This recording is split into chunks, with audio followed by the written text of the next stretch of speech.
The role of conservation within the National Archives runs the gamut of preserving, and that's where we look at our storage and our environment, and we look at how we hold things here in the building, but also it runs through from the very simple processes of perhaps just cleaning something to doing full and very complicated conservation treatments such as humidification, flattening and repair work. And so a conservator can give advice but also do all those jobs as well.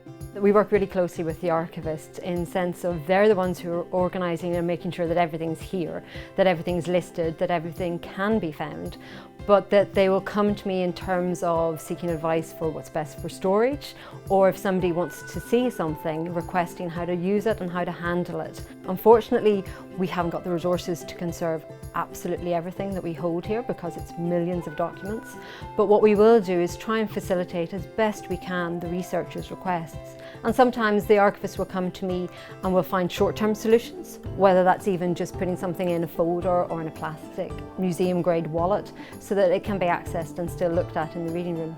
So we try our best not to slow down any research, but there are times where conservation does have to get in and do the work to conserve the documents before they can actually be used and accessed.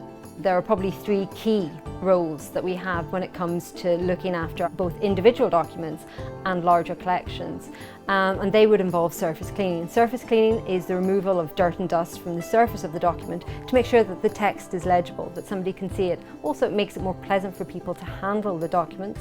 It also reduces the chance of that dirt being transferred from one document to another. The next thing I suppose we do a lot of times is we're repairing damage. Physical damage is if things have been torn, literally by overhandling, by overuse or by mishandling, and so we can repair that damage too.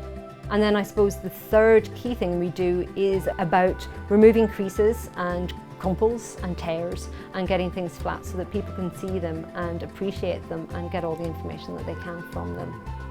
Conservators in the West have tended to look to Japanese techniques, both because they have a huge history, a very long history of hand-making paper, and the handmade paper tends to be long fibred, and conservators favour long fibred papers because when you tear it, it leaves little fibrils that will actually adhere to your document quite easily. But there are some excellent Western papers that can be made as well and can be used in conservation. So it's a combination of both.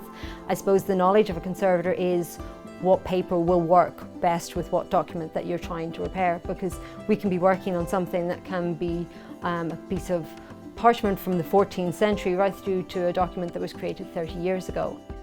One technique that I would use a lot, especially if I'm working on parchment, which is animal skin, is humidification, and for that I use an ultrasonic humidifier which turns water into a very fine, cool fog. And I place it within a humidity chamber, a large dome, which looks a bit like an incubator. And very slowly the moisture goes into the parchment and rehydrates the skin, which means that it becomes soft and more flexible, which allows me to work with it and let me reshape it so that the distortions that you see can be removed and we can end up with a document that is flat. That means if it's going to be digitized, it means for image capture, it's easier for the digitization team to do that, or if it's going to be used by a researcher, it's also easier for them to look at and read the document.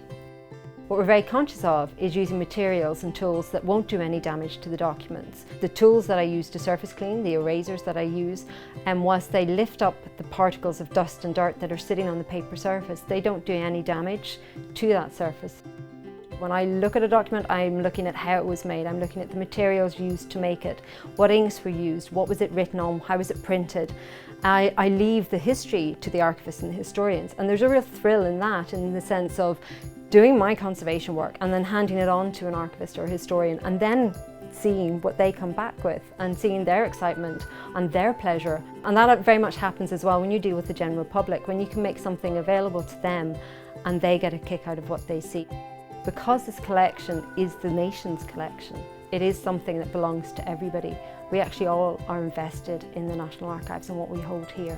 Some of the earliest documents that we have here go back to the 1300s, and they have a really interesting history, both in terms of how old they are, but also in terms of how they survived a fire in 1922. Well, in the immediate aftermath of the explosion in June 30th of June 1922, heroic efforts were made by the staff of the Public Record Office to salvage whatever records they could. And that often involved taking charred documents, putting them in boxes, wrapping them up in parcels, tying them with a string, in the hope that they would be able to save as much as they possibly could. And certainly the archivists and record keepers would have done their best to salvage what they could. But the depth of destruction was quite considerable. Certainly with the advance in technology, the National Archives has embarked on a conservation project to literally open up the boxes and untie the parcels of material almost 100 years later, to see what is there, to see what can be salvaged, what can be conserved, and ultimately what can be digitised for posterity.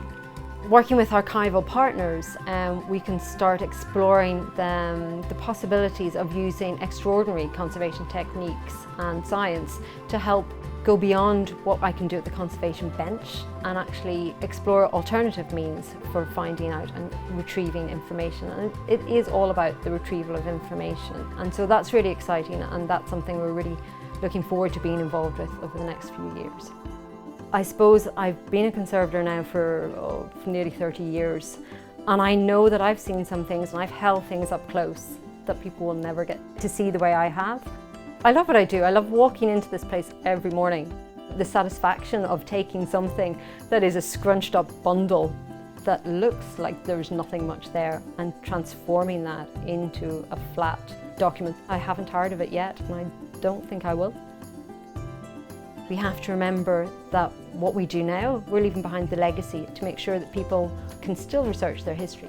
The more we know about our history, the better understanding we have of us as a people. And I think conservators, it's not just the intricate work that we do at the bench, it's about making sure that collections as a whole are looked after, but also that they're appreciated, that they're used, and that they're accessible. And I think that's the really important and exciting role of conservation.